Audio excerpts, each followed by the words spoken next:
Professor Asif নজরুলকে আমি স্বাগত জানাতে চাই। প্রফেসর আসিফ নজরুল আসলে আইন উপদেষ্টা, প্রবাস বিষয়ক উপদেষ্টা, এছাড়াও তার অনেক পরিচয় রয়েছে। আমি তার যে পরিচয়টা দিতে একটা আলাদা রকম শ্লাঘা অনুভব করি, সেটি হচ্ছে যে তিনি এক সময় দুধে সাংবাদিক। আমি তার সাংবাদিকতা বা তার রিপোর্টিং বিচিত্রাকালীন সময় তার সেই সময়গুলির কথা আমরা মনে করতে পারি। আমরা যে কয়েকজন সাংবাদিকতার হিরো দেখেছি তার মধ্যে তিনি একজন। পরে তিনি কলাম লেখক হয়েছেন, শিক্ষক হয়েছেন, রিপোর্টিংয়ে সেই ধারা থেকে সরে আসছেন। তবু প্রফেসর আসিফ নজরুল, আপনাকে স্বাগত জানাই। অনেক পরিচয় আপনার এবং অনেকদিন পরে আপনার সাথে দেখা হলো। ধন্যবাদ খালেদ, ধন্যবাদ। তবে প্রফেসর আসিফ নজরুল, আমরা প্রথমে আপনাকে একটু, আমরা আজকে অনেকগুলি বিষয় নিয়ে কথা বলতে চাবো, কারণ আপনি যখন আমাদের এখানে যুক্ত হয়েছেন তখন অনেকগুলি বিষয়, বিশেষ করে আপনি কি করছেন, কি করবেন, সেগুলি নিয়ে অনেকের অনেক কৌতূহল আছে। কিন্তু প্রথমে আমি যেটি জানতে চাইবো যে প্রফেসর ডক্টর মোহাম্মদ ইউনূসের যে সফর, সেই যুক্তরাজ্যে উনি যে সফর করছেন, সেই সফরটিকে কি রাষ্ট্রীয় বা সরকারি সফর বলা যাবে বা বলা হচ্ছে? দেখেন, আমি এই টেকনিক্যালিটির মধ্যে যাব না, তবে আমি জানি এই সফরের অন্যতম উদ্দেশ্য ছিল যে আপনার ব্রিটেনে আমাদের শেখ হাসিনা গভর্নমেন্টের যে মন্ত্রীরা ছিল, যে পাওয়ারফুল লোকটা ছিল, এমনকি শেখ হাসিনার পরিবারের সদস্যরা, তাদের যে অবৈধ সম্পদ বিত্ত রয়েছে সেটা ফিরিয়ে আনার ব্যাপারে অগ্রগতি একটা লক্ষ্য ছিল। সেখানে আপনার আমাদের বাংলাদেশে ইনভেস্টমেন্টের ব্যাপারে, ট্রেডের ব্যাপারে একটা অগ্রগতি অর্জনের প্রচেষ্টা ছিল। এছাড়া আপনার যদি সম্ভবত আপনার এখানে ইউকের যে প্রধানমন্ত্রী আছেন ওনার সাথে দেখা হওয়ার একটা চিন্তা ছিল আর কি। আর এই সফরগুলো আপনার পররাষ্ট্র মন্ত্রণালয়ের মাধ্যমে সমন্বয় করা হয়। কিন্তু যখন আপনার প্রবাসী কল্যাণ সংক্রান্ত বিষয় থাকে, যেমন ধরেন স্যার যদি মালয়েশিয়া যখন যাবেন তখন উনি আমার সাথে খুব ডিটেইল আলোচনা করবেন, ফলে এটা আমার সাথে খুব বেশি ডিটেইল আলোচনা করা হয়নি। আরেকটা জিনিস আপনি জানেন যে এখানে তারেক রহমান সাহেবের সাথে দেখা হতে পারে, এটা নিয়ে আমাদের বাংলাদেশের প্রতিটা মানুষের মনে আগ্রহ রয়েছে। অবশ্যই গণতন্ত্র মনা যারা মানুষ তাদের মনে আগ্রহ রয়েছে। সেই সফরটা খুব চমৎকার হচ্ছে আগামীকাল। কিন্তু স্যার, আমি যেই কারণে এই প্রশ্নটা আসলে করা, যে বাংলাদেশের একজন সরকার প্রধান ইংল্যান্ডে যাচ্ছেন, সরকারি তরফ থেকে তাকে বিমানবন্দরে স্বাগত জানানো হচ্ছে না, প্লাস আমাদের মানে যে প্রেস উইং, সেই প্রেস উইং জানাচ্ছেন যে না, ওই ব্রিটিশ প্রধানমন্ত্রীর সাথে সাক্ষাৎ হওয়ার কথা ছিল কিন্তু তিনি আছেন কানাডায়। পরে আবার বলা হচ্ছে যে না, এটা একটু ভুল হয়েছে। স্যার, পুরো ব্যাপারটা ঠিক পেশাদার মনে হচ্ছে না। এটা কেন এরকম হচ্ছে? মানে আমি কেন এরকম বলতেছি, প্রফেসর আসিফ নজরুল, আমি খেয়াল করেছি যে প্রফেসর ডক্টর মোহাম্মদ ইউনূস যখন সরকার প্রধান ছিলেন না, তিনি তখন সরকার প্রধান না থাকা অবস্থায় বিদেশে যেতেন, এর থেকে বেশি মনোযোগ, এর থেকে বেশি সম্মান তিনি পেতেন। আমি দেখে জেনে বলতেছি, হঠাৎ আমাদের কি হলো? আমি স্যারকে যতটুকু চিনি, ওনার যে সোশ্যাল বিজনেস সামিটটা আছে ওখানে আপনার কয়েকবার আমি স্যারের সফর সঙ্গে ছিলাম। স্যার কিন্তু এয়ারপোর্টে প্রোটোকল পছন্দ করে না। আমাদের এখান থেকে যখন আমরা স্যারকে বিদায় দিই, স্যার চান না একজন উপদেষ্টা যেন যান। উনি যখন ফিরে আসেন তখন উনি চান না একজন উপদেষ্টা যেন থাকে। তো উনি যদি চাইতেন বা উনি যদি ওরকমভাবে এক্সপেক্ট করতেন বা ওইভাবে যদি অ্যারেঞ্জ করা হতো, স্যারের জন্য আপনার বিশিষ্ট ব্যক্তিরা আপনার এয়ারপোর্টে ওয়েট করতো না, এটা বিশ্বাস করি না।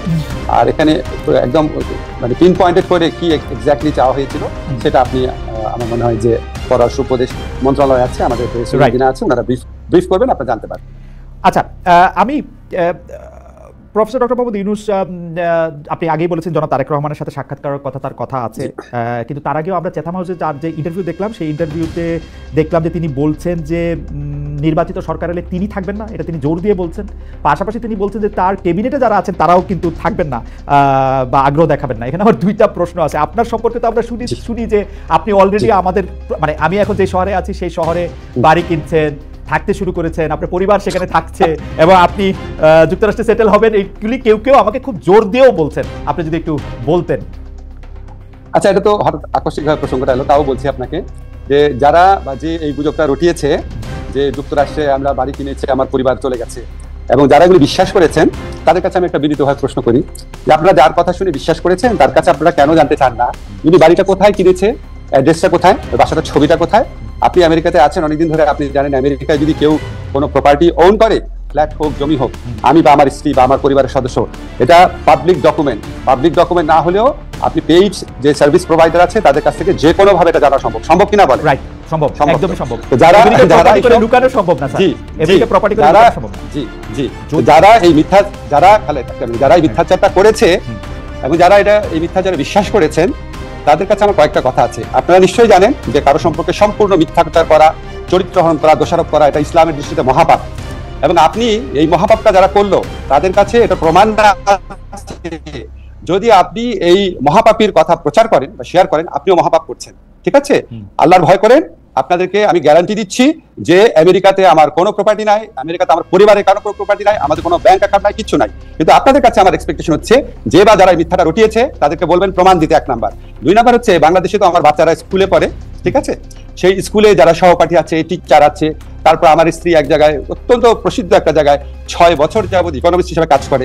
উনি বিভিন্ন ইকোনমিক মানে কনফারেন্সে যান। এখানে কারো না কারো কাছ থেকে তো জানা একটা সোর্স লাগবে, কাউকে না কাউকে বলতে, কারো কাছ থেকে যদি না শুনে, কেউই বললো না, আমার ওয়াইফের কলিগ, আমার বাচ্চার স্কুলের টিচার, আমার কলিগ, আমার প্রতিবেশী, কারো কোনো সূত্র উল্লেখ না করে, বাসার অ্যাড্রেস না দিয়ে, দলিল না দিয়ে, কোনো সাক্ষ্য প্রমাণ ছাড়া একটা মানুষ একটা কথা বলে আপনি বিশ্বাস করলেন? এবং এই যে বিশ্বাস করলেন, দাঁড়ান একটা মিনিট খালেদ, আমাকে বলতে হবে, আপনি যেহেতু প্রসঙ্গ তুললেন, আপনি যে বিশ্বাস করলেন, এখন আপনার দায়িত্ব হচ্ছে যে এই কথাটা রটিয়েছে বা যেই কথাগুলো রটিয়েছে তাদেরকে বলেন যে কোনো একটা প্রমাণ হাজির করার। যদি সে প্রমাণ হাজির করতে না পারে বা তারা যদি প্রমাণ হাজির করতে না পারে, তাহলে তাদের কোনো কথা বিশ্বাস করবেন না। আর যদি আমার বা আমার পরিবারের আমেরিকাতে কোনো property, flat, land, bank account কোনো কিছু পান, তাহলে আমাদের সারা জীবন বিশ্বাস করবেন না। বাংলাদেশে যত অনুসন্ধানী সাংবাদিক আছে, আমেরিকাতে যত অনুসন্ধানী সাংবাদিক আছে, সবার কাছে চ্যালেঞ্জ ছুড়ে দিলাম, এই মিথ্যাবাদী, এর পরিচয়, এর মিথ্যাচারের মুখোশ উন্মোচন করেন। কারণ এগুলি করে তারা সরল মনা মানুষ, তাদেরকে বিভ্রান্ত করে, তাদের দুঃখ দেয়, এবং এগুলি আপনার অনেক বেশি হচ্ছে। এই একটা জিনিস প্রমাণ চান, চ্যালেঞ্জ ছুড়ে দিলাম। প্রফেসর আসিফ নজরুল কিন্তু অনেক বড় একটি চ্যালেঞ্জ ছুড়ে দিয়েছেন, এটা খুব সহজেই এটা প্রমাণ করা সম্ভব তিনি যদি আসলে কোনো প্রপার্টি কিনে থাকেন। প্রফেসর আসিফ নজরুল, আসলে আমরা অনেকগুলি বিষয় আছে কথা বলতে হবে, আপনাকে আমরা পেয়েছি সেজন্য আবার একটু দেরি হয়েছে, সেজন্য অনেকগুলি বিষয় নিয়ে কথা বলতে হবে। আমি যেহেতু প্রসঙ্গটা উঠলো, অনেকে বলছে যে আপনি সবার আগে বোধহয় আপনি এই কথাটি তুলেছিলেন যে যারা রাষ্ট্রীয় ক্ষমতায় বা দায়িত্বে থাকে তাদের সম্পদের হিসাব দেওয়া উচিত। আপনি কি আপনার সম্পদের হিসাবও দিবেন কিনা, একবার এই কথাগুলো একটু বলে ফেলা। আরেকটি কথা হচ্ছে যে অনেকে বলছেন যে আপনারা এই সরকার উপদেষ্টারা নাকি খুব ট্রাভেল হ্যাপি, আপনারা অনেক সফর সঙ্গী নিয়ে বিদেশে যান, বিশেষ করে ডক্টর মোহাম্মদ ইউনূসকে বলা হচ্ছে যে 11 বার তিনি বিদেশে গিয়েছেন। আপনার ক্ষেত্রেও এরকম বলা হয় যে আপনি যেহেতু ডক্টর মোহাম্মদ ইউনূসের খুব ঘনিষ্ঠ, সেই তো আপনিও এইটার জবাব দিবেন কিনা যে আপনি যে যখন বিদেশে যান তখন বিরাট একটা প্রতিনিধি দল নিয়ে সঙ্গে নিয়ে যান কিনা, এবং সম্পদের হিসাবটা আপনি দিবেন কিনা, খুব সংক্ষেপে বিষয়কে বলে দিতেন। হ্যাঁ, জি, না আমি আরো বলবো আপনাকে। আমাদের সবার সম্পত্তির হিসাব ক্যাবিনেট ডিভিশনে দেওয়া আছে। আমি মনে করি তাদেরটা অবিলম্বে প্রকাশ করা উচিত। আমরা প্রকাশ করার জন্যই দিয়েছি প্রত্যেক উপদেষ্টা। সেকেন্ড হচ্ছে বিদেশ সফরের ক্ষেত্রে আমার জবাব আমি দিব।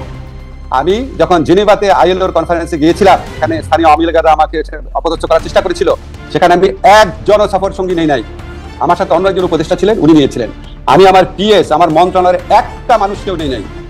ঠিক আছে, আমি যখন বিদেশে যাই তখন আমার মন্ত্রণালয়ের সর্বোচ্চ 2 জন লোক গিয়েছিল আমার সাথে, এক্সট্রা 2 জন লোক একটা সফরই। সেটা হচ্ছে ওখান থেকে আমন্ত্রণ করা হয়েছিল দেখে। আমি যে সফরগুলোতে গিয়েছিলাম, একটা হচ্ছে আইএলওতে জবাবদিহি করার জন্য বাংলাদেশের জন্য, আরেকটা হচ্ছে আবার গিয়েছিলাম হিউম্যান রাইটস কাউন্সিলে বাংলাদেশের পক্ষ থেকে জবাব দেওয়ার জন্য। এটা আমার ম্যান্ডেটরি। আমি সৌদি আরবে গিয়েছিলাম বাংলাদেশের শ্রম বাধা নিয়ে আলোচনা করার জন্য, আর গিয়েছিলাম তাদের কনফারেন্সে, তাদের অতিথি হয়ে, যেখানে 2 জন সৌদি মন্ত্রী সহ আমাকে স্টেজে তারা অনেক সম্মান করিয়ে করেছে। এবং এটা যেটার কারণে বলে রাখি আপনাকে প্রসঙ্গত, সৌদি আরবে 2 বার যাওয়ার কারণে বাংলাদেশের সাথে সৌদি আরবের প্রথম শ্রম বা কর্মসংস্থানের এগ্রিমেন্ট হতে যাচ্ছে, যেটা ইন্ডিয়া পাকিস্তানের সাথে নাই। আর আমি গিয়েছিলাম মালয়েশিয়াতে, সেখানে আমার সফর সঙ্গী ছিল একজন, সরি সেখানে সফর সঙ্গী ছিল 2 জন, মালয়েশিয়াতে 2 জন, সর্বোচ্চ 2 জন, এবং কোন কোন ক্ষেত্রে আমার কোনো সফর সঙ্গী ছিল না। তার মানে আপনি আগে থেকে বলছেন সেটি আপনি পালন করছেন। আপনি যদি অবশ্যই পরিষ্কার করে বললেন যে এটা আসলে ক্যাবিনেটে দেওয়া আছে এবং এটা পাবলিক করা হবে যে কোনো সময়, রাইট? অবশ্যই। আরেকটা কথা বলি, আরেকটা কথা আমি বলতাম, এখন চট করে মনে করতে পারছি, সেটা হচ্ছে বিদেশি চিকিৎসা নেব না। আমাদের কেউ বিদেশি চিকিৎসা নেয় নাই। আমার ব্যক্তিগত, আমার এবং আমার পরিবার, আমি উপদেষ্টা হওয়ার পর চিকিৎসা নিয়েছি হচ্ছে পিজি হসপিটাল, যেটা এখন বাংলাদেশ হসপিটাল নামে পরিচিত, যেখানে সাধারণ রোগীরা দেখায় সেভাবে দেখিয়েছি। ইবনে সিনাতে দেখিয়েছি, সারা জীবন যেই হসপিটালে দেখাতাম সেখানেই দেখিয়েছি। কোনোদিন বাইরে যাওয়া তো দূরের কথা, বাইরের ওষুধ পর্যন্ত খাইনি। ওকে, প্রফেসর নজরুল, আমরা একদম এর পরের যে আবার প্রসঙ্গটি যেতে চাই সেটি আবার লন্ডনে প্রফেসর ডক্টর মোহাম্মদ ইউনূস আমাদেরকে মানে একটা প্রশ্নের জবাবে উনি এরকম সংস্কারের বিষয়টি কেন নির্বাচিত প্রতিনিধিদের কাছে ছাড়ছেন না বা ছাড়া হইতেছে না, এরকম একটা প্রশ্নের জবাবের এক পর্যায়ে তিনি বলছেন ভোটাররা আসলে কার কি বক্তব্য আছে, কি আছে সেগুলি জানতে চায় না, তারা শুধু বুঝতে চায় কে তাকে বেশি টাকা দেবে তাকেই ভোটটা দেয়। স্যার, আপনি এটা দেখছেন কিনা যে এটা কিন্তু আসলে সত্যি সত্যি ডক্টর মোহাম্মদ ইউনূস বলছে? টু মাই আটার সারপ্রাইজ, আপনার মন্তব্য একটু শুনতে চাই। না, এটার মধ্যে আমি একটু যোগ করে রাখি স্যার, যে আমার কাছে মনে হয় কিন্তু তিনি মিথ্যা বলেন নাই, কিন্তু কথাটা একটু হাসিনা-এস্ক হয়েছে, শেখ হাসিনার মতো হয়েছে। না, আমি আপনাকে বলি, স্যারের কথাটা সীমিত ক্ষেত্রে সত্যি, কোন কোন ভোটারের ক্ষেত্রে এটা সত্যি, কিন্তু সিংহভাগ ভোটারের ক্ষেত্রে এটা সত্যি না। যদি শুধু টাকা দিয়েই ভোট কেনা যেত, তাহলে তো আওয়ামী লীগ আপনার 2018 সনে কিনেই ভোট করতে পারতো, এই রাতের ভোট তো করতে হতো না। যদি টাকা দিয়েই ভোট করা যেত, তাহলে তো 2014 আর 2024 এই নির্বাচনী নাটক আওয়ামী লীগকে করতে হতো না, কারণ কে না জানে সবচেয়ে বেশি টাকা আওয়ামী লীগের হাতে আছে। স্যার তো সীমিত ক্ষেত্রে বলেছে, সীমিত ক্ষেত্রে কোনো কোনো ভোটারকে হয়তো করা যায়, ভোট ব্যাংক আছে আমাদের এখানে, আপনি জানেন যে সত্যি, সেটাকে হয়তো একটু স্যার জেনারেলাইজ করে ফেলেছে, এটা হয়তো একটুখানি আপনার কনফিউশনে তৈরি করেছে। আরেকটি বিষয় আপনার সাথে নামের সাথে জড়িত, কিন্তু আমি বিষয়টাকে আরেকটু অন্যভাবে প্রশ্ন করতে চাই। আমরা দেখেছি যে গত সরকার ক্ষমতাচ্যুত হওয়ার পরে আমরা ভারতের সাথে বিভিন্ন বিষয়ের যে চুক্তিগুলি রয়েছে সেই চুক্তিগুলি জনসমক্ষে আসবে, সেটা আমরা চেয়েছিলাম। অনেকে চেয়েছিল যে সেই চুক্তিগুলি বাতিলও করা হবে, কিন্তু সেই চুক্তিগুলি বাতিল করা হয়েছে বলে একটিও আমি শুনি নাই, জনসমক্ষেও আসে না। এটার কারণ কি? অনেকে বলে থাকেন এর জন্য নাকি আপনি একজন নিয়ামক, কারণ আপনি ভারতের একজন পরীক্ষিত বন্ধু। আমি স্যার আপনাকে বলতে পারলাম না, কিন্তু অনেকে এটাও বলে। যাই হোক খালেদ, আমি আপনাকে জিজ্ঞেস করি, আপনি কি 15 বছর এই কথাটা শুনেছেন যে আমি পাকিস্তানের দালাল, আমি প্রচন্ড ভাবে শুনেছেন না? আমি রাজাকার, ছাত্রলীগ মিছিল করেছে, আমাকে ধাওয়া করে পাকিস্তানে পাঠিয়ে দিবে, অনেকবার তো শুনেছেন অনেক কিছু। হ্যাঁ, তো এখন বললাম যে এটা তো আপনার কিছু মানুষ এত সরল প্রকৃতি, তাদের কোনো একটা মানুষ অনেকটা কিছু বললো সাথে সাথে বিশ্বাস করা শুনতে হয়, আমাদের বৈশিষ্ট্য। কিন্তু বাংলাদেশের ম্যাক্সিমাম মানুষের বুদ্ধিমত্তা অত্যন্ত প্রখর, তারা এইসব প্রচারণা কান দেয় না। আপনার নিশ্চয়ই মনে আছে, আমি ক্ষমতাসীন হওয়ার পর ভারতের আমাদের এই সরকার দায়িত্বে আসার পর, আমার দায়িত্বে আসার পর ভারতীয় পত্রপত্রিকায় বরং আমাকে নিয়ে অপপ্রচার করা হয়েছে, লস্করে তৈয়বার জিনিসটা সম্পূর্ণ অপপ্রচার, জঘন্য অপপ্রচার করা হয়েছে। তো এটা আপনার এতই হাস্যকর। এখন আপনার মাঝে মাঝে আমাকে ধরেন লোকজন বলে কি, ভাই আপনি এগুলি প্রশ্ন উত্তর দেন না কেন? খালেদ, আমাকে একটা সেকেন্ড বলতে দিন। দেখেন, আপনি যখন রাস্তাঘাটে হাঁটবেন, আপনি মাঝে মাঝে কিছু ভিখারিকে দেখেন না, ময়লা হাতে নিয়ে হাঁটে, থুতু মারে লোককে, ময়লা ছুঁড়ে মারে, আপনি কি তাকে কনফ্রন্ট করতে যান নাকি আপনি একটু একটু দূরে সরে থাকেন? তো এই সমস্ত কথাবার্তা যারা বলে তাদেরকে আমি ওই ধরনের আবর্জনা ছুঁড়ে মারা, যে নোংরা যা থাকা, যে আপনার যে রাস্তার মধ্যে, মানে আমি আমার কাছে মনে হয় কি যে বাংলাদেশের হয়তো খুব বেশি হলে আমার যারা ফলোয়ার আছে, ভক্ত আছে, বা আমাকে যারা ভালোবাসেন, তাদের মধ্যে হয়তো 10% মানুষ যারা খুবই সরল মনা, খুব গভীরভাবে চিন্তা করেন না, তারা হয়তো তাদেরকে প্রভাবিত করতে পেরেছে। কিন্তু 90% মানুষের মনে এগুলি হাস্যরস ছাড়া কিছু উদ্রেক করে না।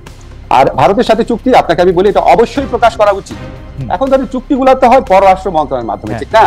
এখন আপনি আপনার প্রোগ্রামে একটু পররাষ্ট্রমন্ত্রীকে বা এই দায়িত্বে যারা আছে তাদেরকে এনে জিজ্ঞেস করলে ভালো হয়। কারণ আমি আপনাকে একটা জিনিস শুধু বলি, আমরা যখন কোনো মিটিং এ বসে, খালেদ, আপনি যখন ডয়েচে ভেলেতে কাজ করতেন, আপনি যখন মিটিং এ বসতেন, আপনি যে মতামতটা দিতেন সেটাই কি ডয়েচে ভেলের মতামত হতো না? ঠিক না? এখন আমার মতামত আমি দিব, একজনের মতামত আরেকজন দিবে, অনেক সময় হতো না। তো আমি আপনাকে একটা জিনিস একটু ব্যাখ্যা করে বলি। ধরেন আমি যখন ঢাকা ইউনিভার্সিটি টিচার ছিলাম, আমাদের 2-1 শিক্ষক ছিলেন ফাঁকিবাজ, ক্লাস দিতেন না।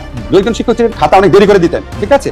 তো এটা কিন্তু আমরা একাডেমিক কমিটি মিটিং এ প্রতিবারই সবচেয়ে বেশি এগুলি নিয়ে আমি সোচ্চার ছিলাম, কিন্তু আলটিমেটলি দেখা কিন্তু ডিসিশন হতো না। কেউ বলতো থাক, এত করা হওয়ার কি দরকার, থাক, আমাদের ডিপার্টমেন্টে বদনাম হবে, থাক, এত করে কোনো ব্যবস্থাই নেওয়া হতো না। কিন্তু আমি তো বলে যেতাম, এখন ব্যবস্থা দিয়ে নেওয়া হতো যে না, আমার ডিপার্টমেন্টে কোনো ফল্টের জন্য ছাত্র বলে নাই স্যার, ওই যে রাজনীতিতে দোষারোপ আমার উপর আসবে, কারণ আপনি সরকারকে দোষ দেন অথবা কনসার্ন মিনিস্ট্রিকে জিজ্ঞেস করেন। আপনাকে কোনো, তবে আমার যেটুকু ধারণা, আমি যেটুকু বিশ্বাস করি, এগুলো প্রকাশ করা না, এগুলি এই চুক্তি প্রকাশ করার সময় এখনো চলে যায় নাই। আপনাকে শুধু একটা জিনিস বলি, আমরা এই সরকারে আমরা দায়িত্ব গ্রহণ করার পর একটা কাজ করেছি যেটা ভারত কখনোই চায় নাই, সেটা হচ্ছে আমাদের ইউএনইসি যে কনভেনশন আছে, ওয়াটার কনভেনশন, যেটা আমাদের আন্তর্জাতিক নদী প্রবাহে আমাদের স্বার্থ রক্ষার ক্ষেত্রে বিরাট ভূমিকা রাখবে, সেটা আমরা র্যাটিফাই করেছি, এক্সিট করেছি, অনুসমর্থন করেছি। এটা আপনারা খুব শীঘ্রই আপনি ঘটা করে জানবেন। এই সমস্ত আপনার দেশের স্বার্থ রক্ষা করার জন্য আন্তর্জাতিক আমরা করে যাচ্ছি। আর চুক্তি, আরেকটা কথা শুধু বলি, চুক্তি প্রকাশের সময় এখনো শেষ হয়ে যায়নি। অবশ্যই আমি একটু দর্শকদের মনে করা দিতে চাই, যখন আসলে বাংলাদেশে একটা অদ্ভুত অবস্থা ছিল, কেউই আসলে ঠিক মতো কথা বলতে সাহস করতো না, তখন কিন্তু প্রফেসর আসিফ নজরুল, আমি আসলে গত 15 বছরের কথা বলতেছি, প্রফেসর আসিফ নজরুল একদম তার দৃঢ়, মানে বুলন্দ আওয়াজে তিনি এগুলি নিয়ে কথা বলেছেন। সেই জন্য আমাদের আশা প্রফেসর আসিফ নজরুলের কাছে অনেক বেশি যে ভারত একচেটিয়াভাবে আপনাকে ট্রান্সশিপমেন্ট বাতিল করে দিচ্ছে, আপনাকে বলছে যে এখানে স্থলবন্দর আমি ব্যবহার করতে দিব না। আমাদের হাতে কি কোনো কার্ড নাই যেটা আমি পাল্টা করতে পারি? আমি পররাষ্ট্র উপদেষ্টার কাছে কাছাকাছি প্রশ্ন করেছিলাম প্রেস সচিবের কাছেও, তারা বলেছেন তারা নাকি কোনো রিটালিয়েশনে বিশ্বাস করে না। প্রেস সচিব, এটা রিটালিয়েশনের কি হইল? মানে ঘটনা হচ্ছে ভারত একচেটিয়াভাবে এগুলি, স্যার আমি আপনার এতদিন ধরে চিনি বলে আমার কাছে মনে হয় যে আপনি এগুলি কেমনে সহ্য করেন, বা আপনি কেন এগুলি কিছু বলেন না, বা আসলেই কি আমাদের হাতে কিছু নাই? এখন ধরেন এখন ধরেন আমি আপনাকে বলি, খালেদ, আপনি আমাকে দুইটা প্রশ্ন করছেন, আমাকে টাইম দিবেন বলা যে আপনি এটা কিভাবে সহ্য করেন আর আপনি কেন বলেন না। আচ্ছা, আমার ল ডিপার্টমেন্টে যেই শিক্ষক ক্লাস নিত না, বা আমার ল ডিপার্টমেন্টে যেই শিক্ষকের একজন দুজন শিক্ষকের কারণে রেজাল্ট পাবলিশ করতে 2-3 মাস দেরি হয়ে যেত, আমার ডিপার্টমেন্টে যেই শিক্ষক ছাত্রদেরকে 0 নাম্বার এবং মাইনাস নাম্বার দিত, আপনার কি মনে হয় আমি এটা সহ্য করতাম? আমি তো প্রত্যেক একাডেমিক কমিটির মিটিং এ বলতাম। তা আপনার কেন মনে হয় না একই রকম সিচুয়েশন এখানেও আছে? কেন মনে হয় না? আমাদের তো প্রফেসর ইউনূস আছেন, প্রফেসর ইউনূস প্রফেসর ইউনূস কেমন এটা না করবেন? মানে আমি আপনার সাথে আমার যে পরিচয় বা আলাপ আছে, হয়তো ডক্টর মোহাম্মদ ইউনূসের সাথে অত আলাপ পরিচয় ঘনিষ্ঠতা নাই, কিন্তু আমি তো উনারে জানি, তো উনারও তো এটাতে নিয়ে মানে নিজে এটা করা উচিত। এবং দেখেন স্যার, আপনার সাথে আমি যখন কথা বলছি, অসংখ্য লোক আমাদেরকে বলতেছেন যে 26 লক্ষ ভারতীয়, যদিও এটার কথা আপনি আগে বলছেন, কিন্তু আসলেই তো কোনো চেঞ্জ হয় নাই। মানে হাসিনা সরকার আর ইউনূস সরকারের কি তফাৎ ভারতের ইয়াতে? এটা আমি একটু আপনাকে বলি, এটা তো আমার ক্ষেত্রে কথা, স্যারের ক্ষেত্রে স্যার অনেক বড় প্রেক্ষিত থেকে জিনিসটা দেখে, আমি তো অত বড় প্রেক্ষিত থেকে দেখতে পারি না, ফলে আমার পক্ষে অ্যাপ্রোপ্রিয়েট আনসার করা সম্ভব না ভারতের ব্যাপারে, ভূমিকার ব্যাপারে। যত বৈদেশিক সম্পর্কের যে ব্যাপার আছে সেটার সাথে কোনোভাবেই আমি ইনভলভ না। বৈদেশিক সম্পর্ক দেখে আমাদের পররাষ্ট্র উপদেষ্টা আছে, আমাদের ওই যে আমাদের হাই রিপ্রেজেন্টেটিভ খলিল সাহেব আছে, দেখে আমাদের স্যার দেখে। আপনার মনে হয় কি আপনি ধরেন আপনি খালি ধরেন ডয়েটসে ভেলেতে একটা জিনিস প্রচার হলো কেন, তখন আপনি যদি জিজ্ঞেস করতে আপনার কাছে মনে হতো ডয়েটসে ভেলে জার্মান ভাষায় কি কথা, আমি কি জানি।